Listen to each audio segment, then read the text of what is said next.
Americans need to wake up and notice how whenever there's a protest movement in this country, the powers that be come together to characterize the protests as violent. Whether it's Americans uniting against our systemic police brutality, or our students at universities across our nation demanding that their schools stop using their tuition money to fund an ongoing genocide, and now in LA, where our brave American brothers and sisters are taking a stand against ICE, the American Gestapo, from blackbagging their friends, families, and neighbors. They use the same exact playbook every single time because it works. And here's why. First of all, characterizing a protest movement as violent shifts the conversation from being about what those protesters want to change to now they're defending themselves from false accusations of violence. Number two, it's easy to characterize something as violent. You could take any incident and blow it up massively, just like we saw for the BLM protests, where I think it was 97% of all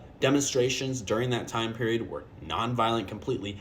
But Americans have been propagandized to believe that a lot, any number of the demonstrations during that time were extremely violent, like rioting, looting in the streets, which is just not true whatsoever. Our government, the justification to go in and crack down on these movements, to suppress them, often with a lot of violence. There are so many people, especially on the right in this country, who are so quick, so at the ready to jump on false narratives about these protest movements because they disagree with them. They don't actually care that they're being fed a false narrative by the powers that be to serve their political goals.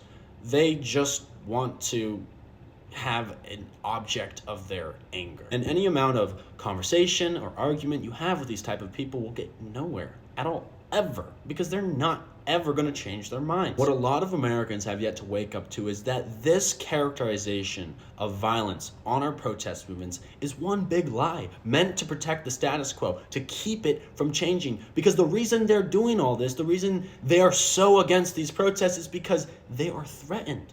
Their interests are threatened by changing the status quo. They won't get as much power. They won't get as much money. And when our students call for divestment or a reform of the police or stopping ICE from grabbing our friends and families out of their homes at night, they are scared. What the Trump regime is doing to this country is disgusting.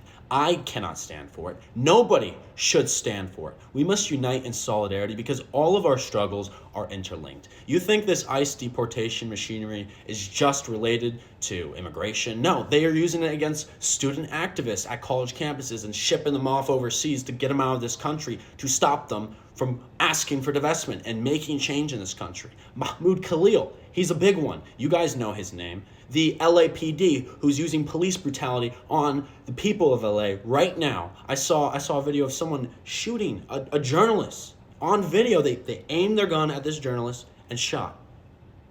They were trained by the IDF. The LAPD spends a ton of money to go and train with the IDF and learn their tactics. This is all interlinked. I can't believe I saw Bernie Sanders the other day feeding right into this narrative, telling people off not to be violent, invoking MLK's name in this tweet. Bernie Sanders, of all people, should know that this is one big lie. This characterization of violence was used against him in 1963 when he was arrested and charged for taking part in a protest as part of the Civil Rights Movement. He invoked MLK's name, who, let's not forget, was killed by our government. Sparked protests all over the nation. The Trump regime is using ICE as their masked and militarized private army to crack down on our own citizens, to throw whomever they want in jail, whether that be critics of the United States, the Trump regime, Israel. These are super scary times for this country, and we must stand arm in arm with each other, or else we will not make it through. I hope some people woke up to this video, but thank you guys for watching. You can find my other pages in my bio. Thank you, and free Palestine, baby.